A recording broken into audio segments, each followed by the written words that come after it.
were involuntarily working part-time. You know, the labor market is volatile from month to month, and I think the best thing is to average through and say we've been creating over 500,000 jobs a month on average over the last 3 months. Look, but it's clear that there are people who are not ready and able to go back into the labor force. Many children are back in school, but not on a regular schedule. It's a challenge for parents to manage schedules where one child is in school a couple of days a week and another child is in school some different days during the week. So caregiving responsibilities and absence of child care are still important reasons why people are unable to return to work. Concern about the pandemic and the health consequences, I think, remains a factor for many. I don't think that the addition to unemployment compensation is really the factor that's making a difference. There's no question that we're hearing from businesses that they are having difficulty hiring workers, although over 300,000 workers, I'd point out, were added this last month in leisure and hospitality, which is the most badly affected sector. But, when we look across states or across sectors or across workers, and if it were really the extra benefits that were holding back hiring, you'd expect to see that either in states or for workers or in sectors where the replacement rate due to UI is very high, you'd expect to see lower job finding rates. And in fact, what you see is the exact opposite. We've had a very unusual hit to our economy, and the road back is going to be somewhat bumpy. We have to expect that. There are a variety of bottlenecks that are also relevant. So we've seen motor vehicle production shut down in some places because of a shortage of semiconductors. There was a loss of jobs there this month. There were setbacks in the lumber industry because of shortages there. So, starting up an economy again, trying to get it back on track after a pandemic in which there are a lot of supply bottlenecks is going to be, I think, a bumpy process. But I really don't think the major factor is the extra unemployment. Secretary, were you surprised, Madam Secretary, about the number? Because we've heard so much about a pent-up demand, a desire to get back. We've seen vaccinations rise, and we know that some of the funding in relief packages targeting businesses is in the bloodstream now. So were you surprised by the number, and how much of a change would you anticipate as the summer season and the reemergence continues? Well, I believe that the recovery will remain on track. And it may be bumpy from month to month for a variety of factors. There are often quite large revisions to months as well. There was data 2 days before this, the ADP data that suggested over 700,000 jobs would be created. Unemployment insurance claims had gone down. So if I had to write down a number as my best guess, it would have been higher. But I've watched data for a long time, and I know that it is extremely volatile. There are often surprises and temporary factors, and one should never take 1 month's data as an underlying trend. Besides, remember I said actually what happened is stronger, I think, than the headline number looks. And do you see the relief money in the bloodstream of the economy now making a difference? Oh, absolutely. I mean, we saw very robust spending, consumer spending in the first quarter of the year. The stimulus checks getting out there stimulated a surge in spending. We're seeing services begin to pick up from very low levels.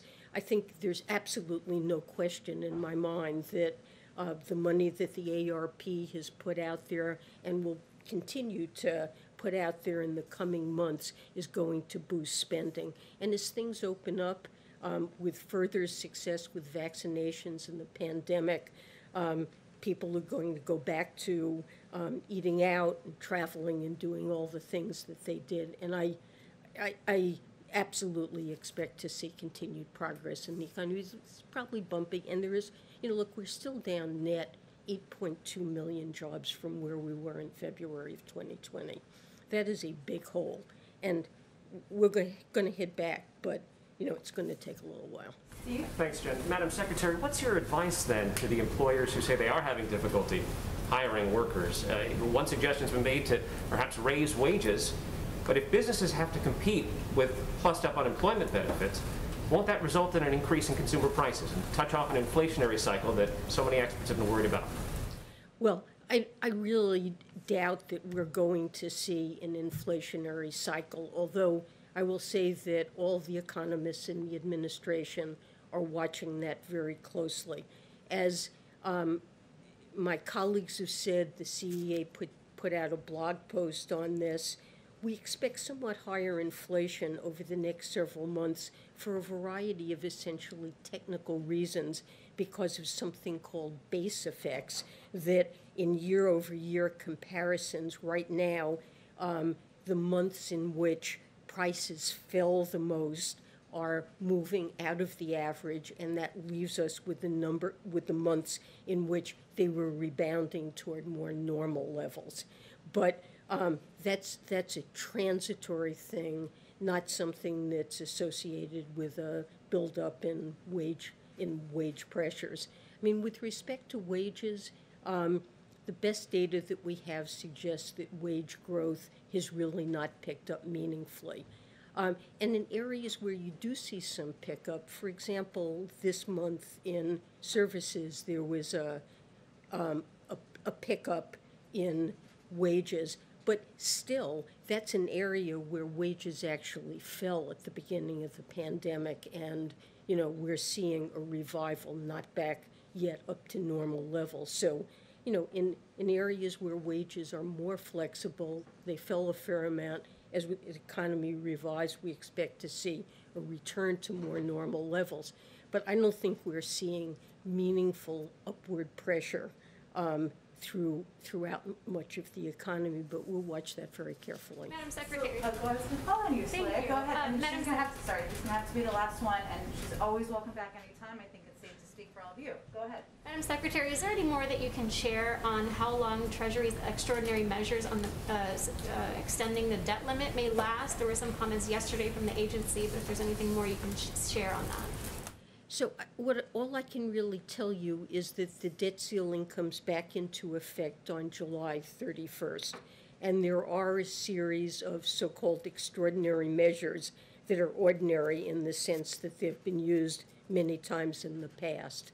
But it is exceptionally challenging this time to try to figure out just how long those measures are going to last, in part because of higher and more volatile spending and revenue numbers associated with the state of the economy and the pandemic.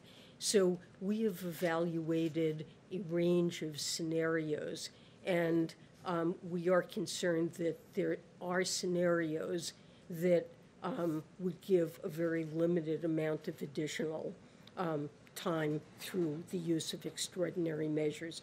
But I can't really be more precise than that. Into October or further? I'm just saying there are scenarios in which, sometime during the summer, the extraordinary measures would run out. Thank you, Secretary Yellen, for joining us. My pleasure. Thank you, Jen. Thank you very much. Okay. Thank you, everyone. All right. I have just a couple of other items for all of you at the top here. As part of the American Rescue Plan, today we announced an allocation of $21.6 billion in emergency rental assistance to respond to the COVID-19 crisis. This much-needed funding will help prevent evictions and ensure basic housing security for millions of Americans, including middle-class landlords who rely on rental income to support their families. In addition to the funding, the administration announced new updated guidance to make sure that these funds get out quickly to those most in need of assistance. For the first time, the new guidance requires the program to offer assistance directly to renters if landlords choose not to participate. The new guidance also cuts down wait time before renters can access assistance and makes clear that funds can be used for moving-related expenses, security deposits, and other costs if a family is displaced. While the economy continues to recover, nearly 7 million Americans reported being behind on rent in the second half of April. More than 40% of those renters worry that they could be evicted sometime in the next 2 months, and almost 12 million Americans lack confidence that they can meet next month's rent. So this is clearly critical to a large swath of people across the country. I have a little bit of a week ahead for you here, I believe. Well, we'll get it to you immediately following the briefing afterwards. Alex, you want to kick us off? Okay, go ahead, Steve. I like it. Well, Secretary Yellen, give her more than she needs. Go ahead. Does the April jobs report affect how you approach the negotiations over the infrastructure plan? Well, Steve, let me say first that when we give you the week ahead, some of the components in there will include a leadership meeting that will be happening next Wednesday that we announced last week, I believe. It feels like a long time ago. That will certainly be an opportunity to discuss the American Jobs Plan, discuss ways we can work together on putting people back to work. But we've always felt, as you heard Secretary Yellen convey, and as you heard the President say earlier today, that the road to recovery would be up and down, and that there would be it was going to be important for us to put in place, pass a package, the American Rescue Plan, that addressed the crisis, that was meant to rescue the country and the economy, and that we needed to invest far more than that to get to the point of recovery. So, certainly our focus will be on working with Democrats and Republicans. That hasn't changed, to get that done as quickly as possible, hopefully in a bipartisan way. And following up, is it time to reconsider encouraging people to stay home with unemployment benefits, given the rising in vaccination rates, the CDC guidance, this April job report? Well, I would say that we're not encouraging, you mean in terms of CDC guidelines or in terms of supplying unemployment benefits? Yes. Sorry. Unemployment benefits. Unemployment benefits. Well, let me first say, because there's been a little bit of confusion about this, that there are certain requirements. In order to receive any kind of unemployment benefit, claimants must be able, available, and actively seeking work.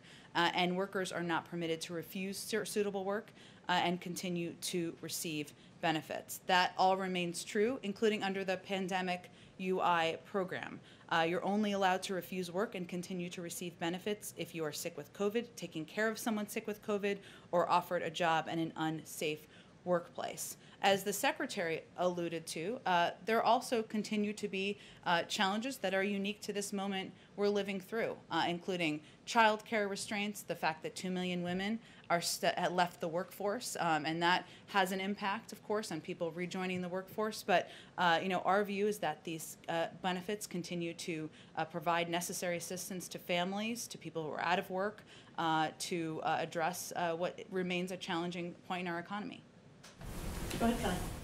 Given the President's frequent encouragement that people get vaccinated, where do things stand as far as the President deciding whether or not he will mandate that federal employees must be vaccinated, or members of the military must be vaccinated, or would he work in conjunction with private sector employers who want to have those kinds of requirements for return to work? Well, I wouldn't anticipate that we would be putting requirements on private sector companies, and I would expect that we would allow the space for them to put those requirements in place themselves or decide what is best for their workforces. Obviously, I don't have any update. There's no new information I can provide on any requirements as it relates to federal employees, and certainly as it relates to the military, we would rely on the advice and guidance of the Secretary of Defense. So that's not something that's kind of in the works to consider whether the President would have that kind of a requirement?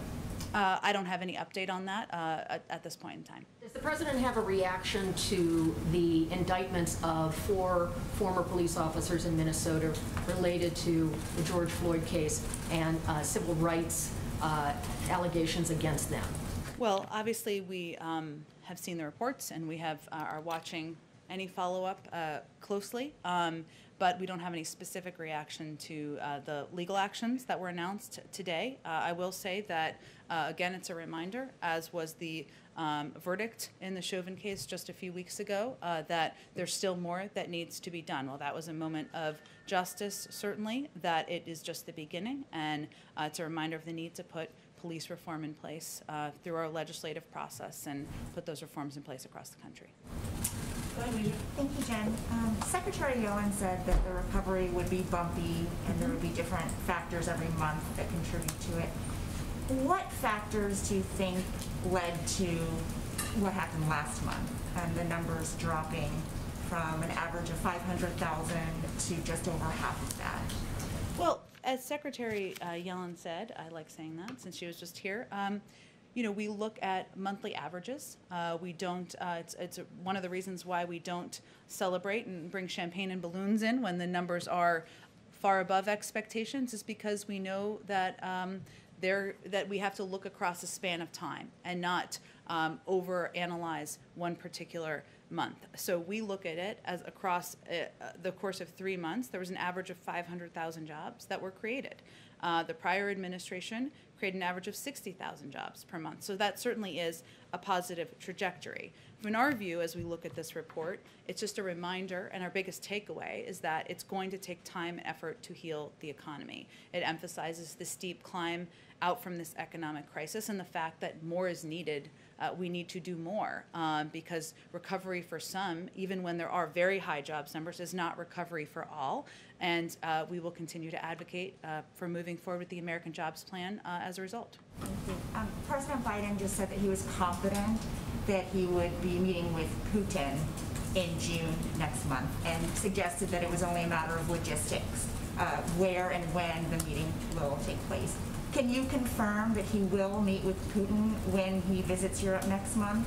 There's not a meeting with the president locked in yet. Obviously, our president, invited him to participate in that meeting because he thinks it would be a good step forward in the relationship to de-escalate, to ensure we have a more stable relationship moving forward. But there's no meeting to confirm at this point in time. So have the Russians not accepted? Have they accepted?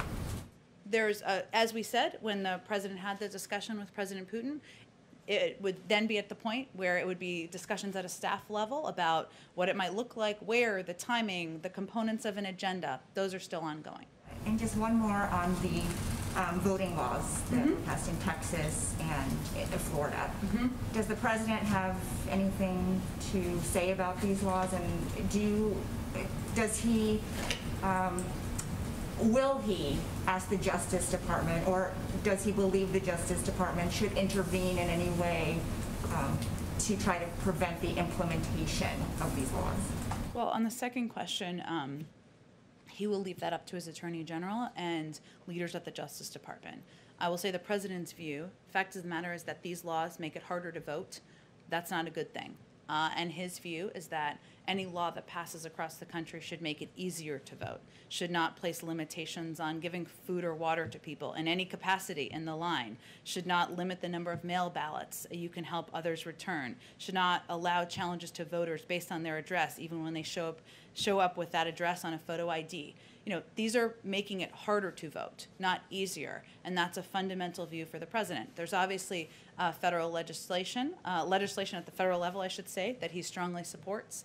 You know, these are not the only states, as you well know, Weijia, where there are efforts to make it more and more difficult to vote. So he will continue to redouble his efforts to move legislation forward with Congress And his overall view is there's no good reason to make it more difficult for people to exercise their right to vote across the country.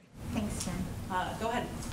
So on expanded unemployment, there was talk of making those benefits permanent. Democrats had been talking about that in Congress. Has the latest jobs report impacted the way that the White House is looking at that possibility? And then can the president do anything to try to help pick up the pace of hiring? I mean, could you see a world in which he'd be talking to CEOs about raising their salaries, that kind of thing? Has he been looking at options? Well, I will say first, one, the president supports an increase in the minimum wage. The president also believes and would love to see action in moving forward the American Jobs Plan by this summer, because he is the first to tell you that we need to do more, the economy needs more, American workers need more, obviously for the short term, but also the long term. And we know that the combination of the American Rescue Plan and the American Jobs Plan would have a large net positive benefit on bringing our workforce back in. And also, the American Families Plan would have a huge benefit in addressing some of the impacts of childcare on educational needs, on covering that is preventing women from rejoining the workforce. In terms of UI benefits, I know that a number of Democrats have talked about that in the past, and we're obviously in the discussion phase at a staff level and discussion with committees from senior leadership here with members and their staff. Next week, I expect we'll have a range of conversations to up at the highest level on down, where those discussions will continue, and we'll see what they bring to the table as important priorities for them. And then when it comes to the American Jobs Plan, how long do you see, or how quickly do you see that money sort of making an impact on an issue like child care? I mean, it's going to take a while for it to be implemented, that money to get out there. We likely won't see impacts until earliest next year, isn't that right? Well, I think first the American Families Plan, which has the biggest components of the 5-year extension of the child tax credit. Obviously, there are still components of that are being implemented now from the American Rescue Plan, and other pieces are meant to have a longer-term benefit. You're right. They're not all meant to have an immediate benefit. They're meant to address and build us out of recovery over the long term. But certainly for the American Jobs Plan, there are efforts in there that we certainly would hope to be underway as quickly as possible and as quickly as they can be. I don't know that we have an assessment at this moment in time on kind of when the first project could start. It really depends on when a bill would pass. And then one quick one on Russia. Secretary Blinken has warned Russia against sort of further aggression. That seems to run a little bit counter to President Biden saying he's still expecting a meeting with President Putin. So how does the White House and President Biden square having a meeting with Putin despite this aggression? And is there a point at which the meeting could be broken off if Russia doesn't listen to U.S. warnings? Well, first I would say that it's a relationship where while we feel we want to move toward a more predictable and stable relationship over the long term, we also are going to reserve our option of putting in place consequences if their actions warrant. And that was certainly what Secretary of State Blinken was saying, and that is reflective of also of the president's view, that we will continue to defend our national interests, impose costs for Russian government actions that seek to harm our sovereignty. That was also the message around the call that the president had with President Putin just a few weeks ago. We want to move to a more stable and predictable place. But we also, when we announced our sanctions, we left in there maximum optionality to put in place additional actions should their actions warrant. No one wants to get to that point, but we reserve that right should we decide it's warranted. Go ahead. What's your message to Republican lawmakers who see today's jobs report as a reason not to pass this additional $4 trillion in spending, and how are you going to continue those negotiations given the report today? Well, that's hard to square if they are suggesting that it is not a report that meets expectations while also saying that they don't think we should work together to do something to help put more people back to work. So that's kind of hard to understand. We have yet to see the effects of this $2 trillion get through the economy, and we're losing jobs. Why is that? Of the American Rescue Plan, I actually don't think that's what economists would convey, or nor is it what they have conveyed. We've created about an average of 500,000 jobs a month over the last 3 months. That's in stark contrast to about 60,000 jobs a month during the final 3 months of President Trump's administration. And there's no question, by data, by economic standards, by economic experts' standards, that the money that has been put into the economy, the $1,400 checks and the stimulus, has helped put people back to work. We also know we're continuing to make progress. And this is going to be a long road, as we've always said. So it just requires additional assistance, additional stimulus, additional work together to put more people back to work, which is why the President proposed the American Jobs Plan. On the FDA's approval, expected to authorize the vaccine, the Pfizer vaccine for 12 to 15-year-olds any day now, what specific plans does the White House have in place to get the vaccine distributed to that age group? Well, the President talked about this just a couple of days ago, and if and when, we'll see, the FDA approves the EUA for 12 to 15-year-olds, we will absolutely operationalize and ensure that we're distributing that vaccine out into the country and in a way where we're meeting people where they are, working with primary care physicians, working with pharmacies, community health centers, and ensuring that we get that vaccine and those doses out to meet a new group of Americans who might be eligible. Go ahead. President Biden has a meeting next week with congressional leaders. What is he hoping to accomplish? He does have it on May 12th. May 12th, sorry. He has a meeting, bicameral, bipartisan meeting here in the White House. He's hoping to talk about ways that we can work together to put people back to work, to ensure we are making our workforce more competitive, to competing with China. And, you know, he knows that the American people elected him to solve problems and to represent and govern for all people. And he's hoping that these leaders will come together and join him in the Oval Office to have a discussion about doing exactly that. And just one more, is there a time that's been set for the meeting with the President and Capito on infrastructure? Not yet. We are working with her and her team on, and a group of Republican members of her choosing on identifying a time and day that will work. Hopefully we'll have more on that later today. We will see, and as soon as we do have that locked in, we'll share it with all of you. Oh, go ahead. Sorry. Jen, we did notice the President meeting yesterday briefly with Senators Kennedy and Cassidy on the tarmac in New Orleans. Mm-hmm. Was that a substantive conversation? Were any deals reached, or was it just pleasantries?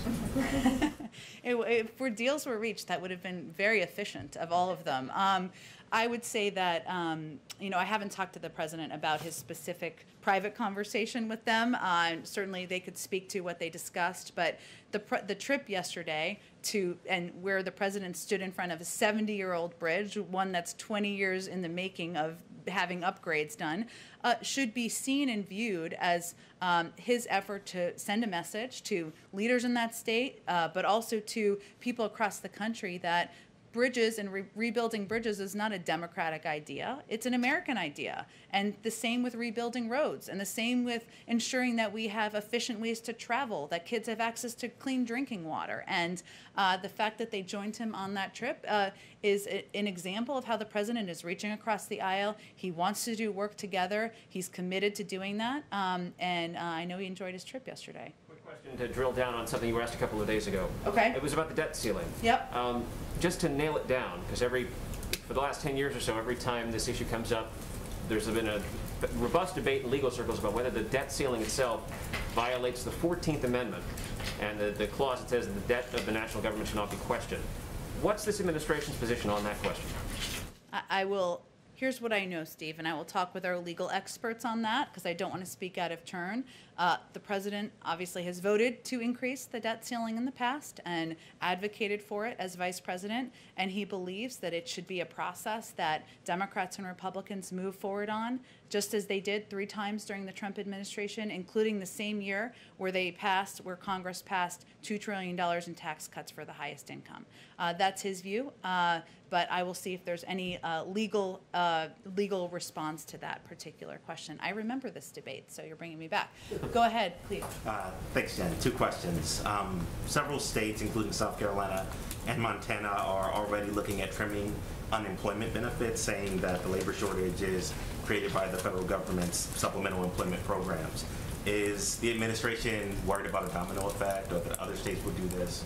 Or is there any outreach plan to stop states from doing this? Well, we have, of course, seen that. I will say that though some individual employers may be experiencing increased difficulty finding workers, we haven't seen widespread labor shortages are not yet evident in the data. And obviously, there's always going to be a look at the data by our economic experts, and we are seeing little evidence that enhanced unemployment benefits are currently impacting or affecting Americans' willingness to work. We do recognize, as Secretary Yellen talked about a bit, that labor supply has been affected by the pandemic for a range of reasons, including childcare and schools fortunately beginning to reopen more than 50%, 5 days a week, just to note the data that came out just a few days ago. But there are lingering challenges that are unique to this moment, and we're certainly hopeful as schools reopen, as employers are better positioned, that we will be able to move to a different place. But we're not seeing that as an impact, as labor shortages as a mass widespread impact in the data. One more question. Last month you said that you'd provide an update on the president's medical records. I was trying to get a sense of when do you think there's going to be an update, seeing as he hasn't released them since, I think, December 2019? I don't have an update at this moment, but certainly when he has his next medical appointment, we will be transparent about that and provide that information to all of you. Is one scheduled? I'm not aware of one being scheduled, but you're fine. It's okay. It's a Friday. Give everybody a break. You're fine. You're fine. You're fine. This was falling down last week. We had a plane flying over a few weeks ago. You never know. We don't have, I'm not aware of one scheduled at this point, but we certainly will provide you all information and data in a transparent way when it is scheduled and once he has that appointment. Go ahead. Thanks.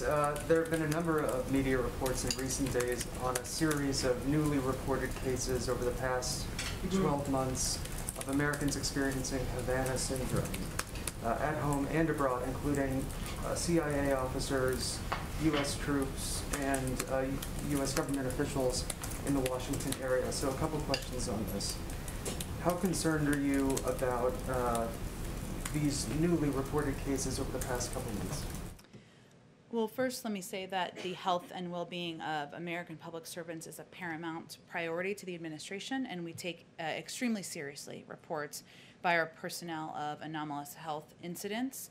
Our national security staff is working closely with agencies and departments across the federal government to address unexplained health incidents that some government employees have suffered and to ensure the safety and security of Americans serving around the world.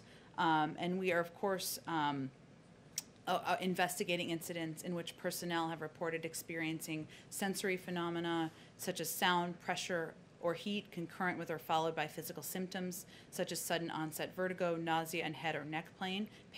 At this moment, we don't know the cause of these incidents, which are both limited in nature and the vast majority of which have been reported overseas. So right now we are working to investigate, taking every report seriously, and our national security team is overseeing that process. You say the vast majority have taken place overseas. How many cases have been reported to have occurred in the United States? I don't have any more specifics on reported incidents. I'm happy to see if there's more we can provide on that. And how many cases total have been reported over the 5 years that this phenomenon has been known to us? It's an excellent question. It's limited, but let me see if there's a more specific number we can provide to all of you. My last question on this. What is the NSC doing that is new that, again, over 5 years, 3 administrations, we've seen this phenomenon occur? What's new that they're doing to try to get to the bottom of it? Well, I can't obviously speak to what the last administration did or didn't do. What I can tell you is that our team is coordinating a full review of intelligence reporting to ascertain whether there may be previously unreported incidents that fit a pattern. We are also working closely, as I noted, with agencies and departments across federal government to address unexplained health incidents that sometimes they're reported in to different agencies and it hasn't all been gathered into one place. So that's how you can look at it across the board and see if there are patterns. So that's a way we are approaching it. And I can't obviously assess how that compares with past administrations. Just one last question on a different topic, on Russia. What gives this administration the impression that Vladimir Putin wants a stable and predictable relationship? Well, all I can speak to, Michael, is what our intentions are and what's in the interest of the United States. And in our view, it's in the interest of the United States to have a stable and predictable relationship with Russia. It doesn't mean that we are going to hold back, as we've talked about a little bit before, from implementing consequences when their behavior warrants, as we did just a couple of weeks ago. But that's the reason that the president offered to have a meeting. Again, we're working through the question of, some logistics, but place, location, time, agenda, all the specifics, and that was always going to happen at a staff level. It's really up to them what they want to achieve, but here's what we know. The United States is a member of the G7. We're working in close partnership with our partners and allies around the world, from Europe to Asia to, on a range of shared global interests. And I think the question for Russia is whether they want to be a part of that global community. Go ahead, Jeff. Hey, Jen, how you doing? The first one, I know you're just doing your week ahead and it's not settled, but do you have a time for the BICAM meeting? Because as you know, House Republicans are going through some leadership elections. I've heard that. We don't have a time. It may be set, Jeff. Let me see. I think we'll put out some more details on the week ahead, but I don't have the time in front of me. Whether it's the first part of the day or the second part of the day. Correct. Correct. Back on the Russia issue, I know you've done a lot of these. Yeah. And you mentioned U.S. sovereignty, but Putin, there's also a move in Russia to crack down on internal dissent, including declaring Navalny's party as I think it's called an extremist group, which has caused its offices to shut down across the country. Could Russia do anything internally that would cause the summit to be off? Say the last part again? Is a crackdown on internal dissent something that would stand in the way of the summit? Well, first let me say that the United States put in place a number of sanctions in reaction to the treatment of Navalny in coordination with our European partners several weeks ago. It was separate, or it was earlier than the other set of sanctions that we announced, but we did to put those in place because exactly of their treatment of Navalny. Obviously, human rights, freedom of speech, freedom of expression, values are all issues that the President, Secretary Blinken, National Security Advisor Sullivan raised with their counterparts. But the invitation to have a discussion and have a meeting was not offered with the prerequisite that every issue is resolved in advance. We expect we will still continue to have disagreements, and we will certainly voice those if and when that meeting happens. So no, that wouldn't be a predetermined component of it, but certainly we will continue to voice concern, and we will put in place consequences as actions warrant. And just one more on vaccine holdover from Tuesday. The president said he talked up these ideas of incentives for people to get the shot, including sports tickets and shopping discounts and stuff like that. He said he liked that idea.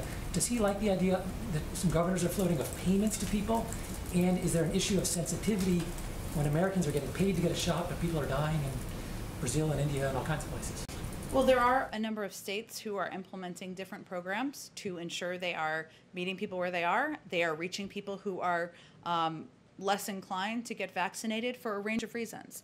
What we've actually seen in our data is that the big driving factor is access, and that's why we have massively increased our efforts to put more supply in pharmacies, to have mobile units, to partner with primary care physicians and doctors. But we know, as the president said, that states will take different actions and take different steps to ensure that their populations are vaccinated and that they're getting the shots in the arms of as many Americans as possible. That remains our first priority. At the same time, Jeff, as you know, we have also announced a number of steps we're taking to contribute to be a part of the global effort to defeat the pandemic, because we know that the pandemic will not be stopped by borders, including the intention to distribute 60 million doses, to donate 60 million doses of AstraZeneca. And we also are going to work with international partners, with pharmaceutical companies, to up the supply, to get as much supply out into the global community as possible. Okay, with the idea if it works? He supports, we all support, the administration supports efforts by different governors to take steps to ensure there's more vaccines in the arms of Americans. Let me just go ahead. Thanks, Jen. On the subject of the stimulus checks, the president sent out a letter to millions of Americans who have gotten these checks. And just a few weeks ago, when you were asked if his name was going to be on the checks, he said this is not about him. So why did he feel the need to send this letter? Well, I think the primary driving reason at the time several weeks ago was that it could potentially delay the direct payments going out if they needed to be signed by the president, and we just didn't think that was an appropriate step to take. So this is a pretty standard letter that goes out with physical checks that are made, of which there are a small percentage of these checks that are actually physical checks. But it was just a letter that went out with them, but not intended to make it about him. It's about the American people, and we didn't have him sign the checks because we were concerned about any impact that would have on delaying them going out to the public. Okay, and a couple more questions for some colleagues who cannot be here. Okay. The first is from some of our friends in Atlanta, and it's about the Atlanta mayor's announcement that she is not going to seek re-election. She, of course, was a supporter of the president's. Just a few weeks ago, he even participated in a fundraiser for her. So was he given a heads up that she was about this announcement? What is his reaction to the announcement? And are there any discussions to bring her into the administration? I believe she's already announced what she intends to do. I'll let her speak to that, which is to go into the private sector, but I don't have any other insight into her decision making. And she remains, of course, someone who the president has a fondness for, and you know, they got to know each other a little bit during the campaign, but beyond that, I'm not aware of a heads up that he personally had. Okay, and one more for another colleague. Given today's jobs report, does the White House have any concerns about raising taxes on the wealthy as the president has proposed? We don't. What we're talking about here, just as a reminder, is bringing the highest income bracket up to what it was during President George W. Bush's administration, impacting about 1% of the public. No one making under $400,000 a year would have their taxes go up. That's a line in the sand for the president, and that remains his approach and policy moving forward. And also what these tax proposals are meant to do is to pay for a historic investment in infrastructure, historic investments in childcare and education, something that there is broad support for across the country. Go ahead. Thank you, Jen. I have two questions. I just asked President Biden if he believes the Iranians are serious about negotiation in Vienna, and he said yes, but how serious and what they're prepared to do. So after 3 rounds of talks, is the White House frustrated with the lack of progress? Are you there where you want to be? And if diplomacy fails, what are your options to stop Iran from acquiring nuclear weapons? Well, first, we always knew that this would be a long process and challenging. But we also feel that it has been a good sign that there have been diplomatic engagements over the past several weeks, even through indirect channels with the Iranians. Some progress has been made, and we have a better idea of what we need to do moving forward. Both to come into, of what we need to do to come back into full compliance, and Iran has a better idea of what it needs to do to come back into compliance. Returning to the deal, as you know, would require Iran to significantly roll back its nuclear program and block every available pathway to a nuclear weapon. But the talks are continuing. That is a good sign, and I'm not going to get ahead of a prediction of what the outcome will be of them. Right, okay. On Yemen, the president envoy, Linda King, just got back from the region, as you know, from the Gulf, and he said that he offered a fair deal to the rebels in Yemen, the Houthis, and they rejected it. What leverage does the White House have, considering that the president put it as a top priority for him to end the war in Yemen and the suffering of the Yemeni people? Are you talking about the group that the administration group that was just overseas on a trip to? But the P1 and the UN as well, they've been part of this as well.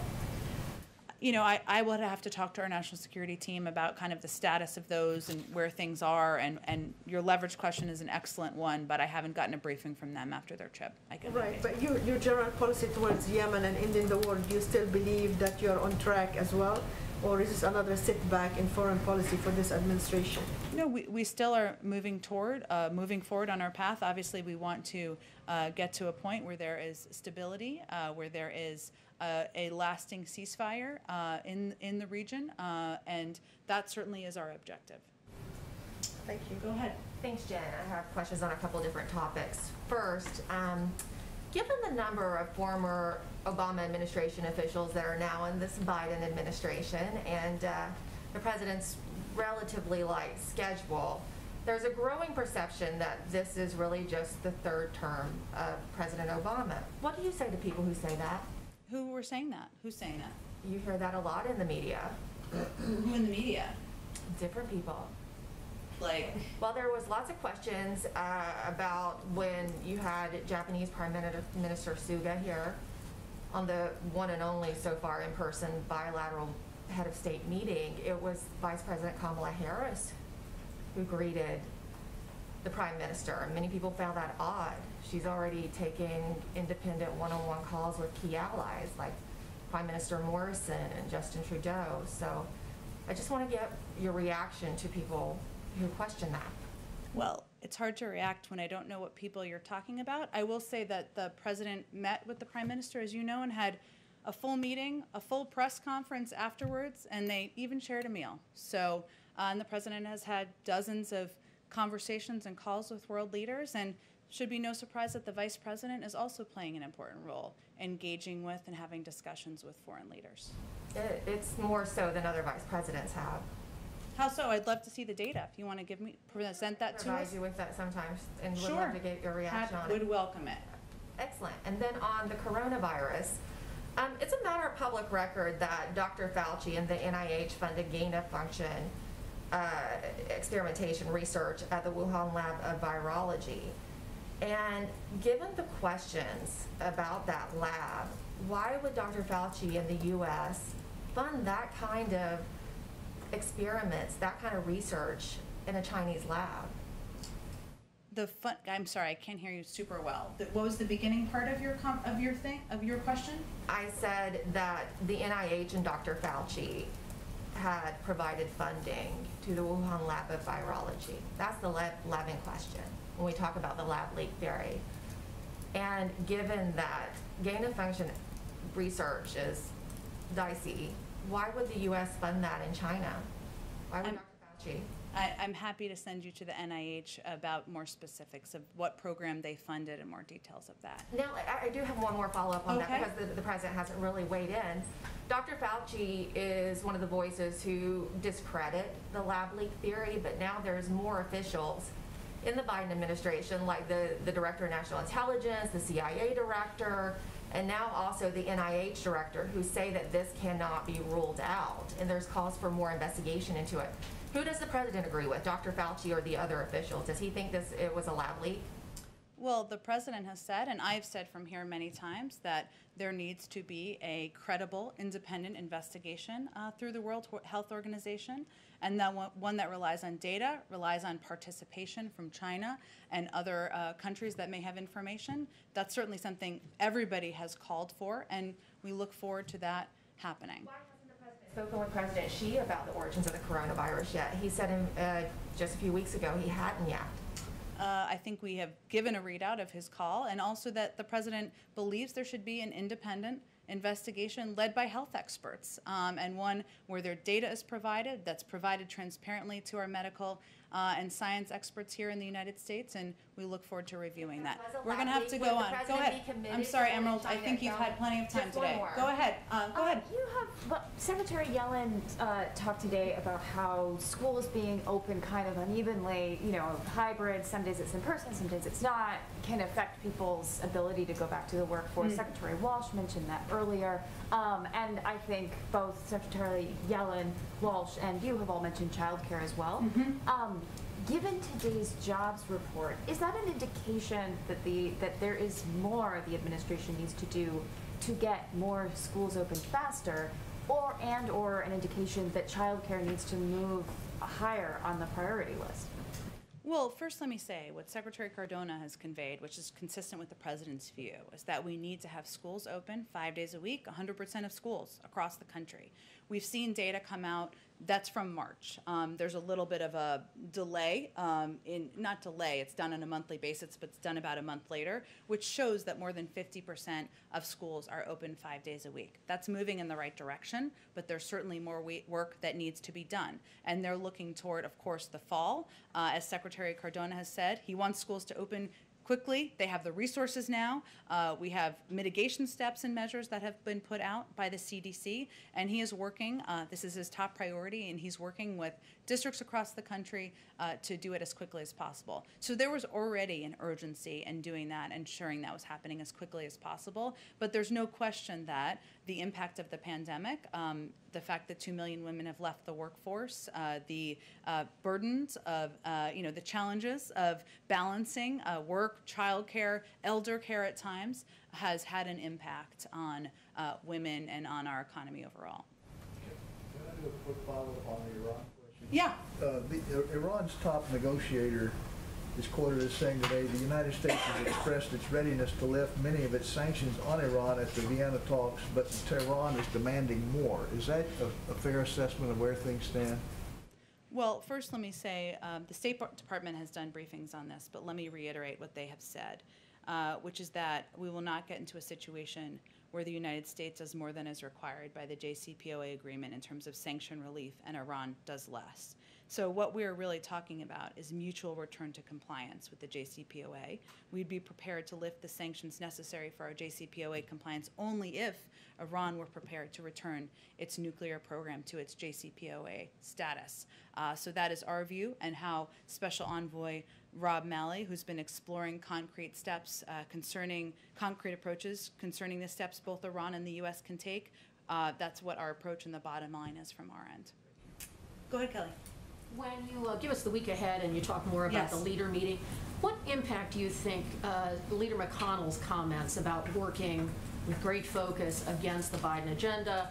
He said it in a number of times now, and does the president view that as an impediment to having a productive meeting, or is that just politics that he's willing to write off? How does the president view that? Well, the president's view is that he's ready to have a clean slate, and let's welcome the leaders here. He believes his goal and what the American people elected him to do was to bring the country together, to bring leaders together too, to discuss how we can move together and put people back to work, put in place an agenda, put in place policies that will help contribute to doing exactly that. He also has said, and we're not at this point, that inevitably there will be some strong disagreements with Republicans, and we know that. He was in the Senate for 36 years. He's certainly no stranger to that, and that he's ready to debate. He's ready to, but he's also ready to press forward and doing work on behalf of the American people. So he will continue to seek bipartisan paths forward. Doesn't matter the language or the rhetoric of folks on the other side of the aisle, because he believes it's what the American people elected him to do. Go ahead in the back. Quick follow-up on your answer before. Given that you guys see childcare is so important to the labor market, was it a mistake to put childcare in the second part of the infrastructure plan? Should it have actually been included in the first? Should it be an even higher priority?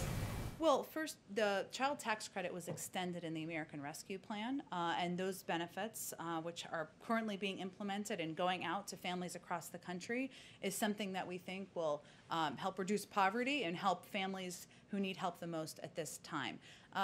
He proposed it as part of, they're not seen, the American Jobs Plan, the American Families Plan are both seen as pivotal priorities to the president, and ones where he's looking forward to talking with leaders in Congress about how to move them forward. And if they come to the table and want to push for the ordering of things or the mechanisms for the components moving forward, he's happy to hear from them on that as well. Thank you, everyone. Oh, I'm sorry. Oh, hello. I forgot it was Friday. Hello. Well, thank you. I apologize. Well, thank you. As a part of our effort to bring more people into the briefing room, today we have Shabeli Karazana, tell me if I butchered your last name. As someone with the last name Psaki, I certainly understand if I did that, and I apologize, joining us from the 19th. So welcome. How can I answer your questions today? Well, thanks so much, Jen. And it's okay, everyone butchers my name, so I'm kind of used to it at this point. But you didn't do too bad. I have two for you. One of them is on childcare. The American Rescue Plan included a $39 billion investment to stabilize the childcare industry. That money has already gone out to states. but the administration also said it would provide guidance on how the states should best disperse those funds. It's an important question considering the massive administrative challenge this poses for states. So I'm considering that money's been out for about a month now, or almost a month. When is the guidance from the administration coming, and what can we expect it to say about what states should prioritize when distributing the funds? Well, first, in mid-April, I know you've been following this closely, but for others, the administration, we announced $39 billion to help early childhood educators and family child care providers keep their doors open. And this funding is, of course, a critical step for child care centers around the country. You're right that the next step is providing this guidance for how it should be distributed. We're also working at the same time to implement and get a lot of programs up and going and implement the American Rescue Plan as quickly as possible. I asked our team about this, and what I can tell you is it's going to come soon, and we are eager to get it out the door, and we are finalizing components of that guidance to get it out to states, to child care providers, to territories, so that they can implement, they can get this funding into the communities that need it the most. Great, and I have one more sort of similar theme. A coalition of groups recently sent a letter to the administration about the establishment of the Equitable Data Working Group, which was part of an executive order in January that was around, beginning the work of collecting better data on sex and gender and different topics. The coalition also requested a meeting with Ambassador Susan Rice. So I'm wondering what you can tell us about when the administration plans to convene this working group on data, and what we should expect to hear from the group. Does it plan to collect better intersectional data, which we know has been missing from the vaccine data, for example? And is there a plan for a meeting? Yeah, so let me say that the Equitable Data Working Group was stood up around Inauguration Day as part of the equity executive order the president signed. The group meets weekly and is evaluating data disaggregation, transparency, and sufficiency, and it's charged overall with identifying inadequacies in federal data collection. So from programs to policies and infrastructure across agencies. And the hope is that refining and measuring this data will help address equity over the long term. So they do meet on a weekly basis. In terms of Ambassador Rice, I know pushing for the racial equity EO and overseeing the implementation of a number of components of our racial equity agenda is under her purview, and I can certainly check if she's been a part of those meetings. I wouldn't be surprised if she has been. But it's very nice to meet you over the screen. We'll look forward to welcoming you into the White House soon. Okay, thanks everyone. Have a great weekend. And will Week Ahead come out later? Yes, that is, I take full blame for that. Thanks everyone. Thank you. Happy Mother's Day. Oh, happy Mother's Day to everyone too.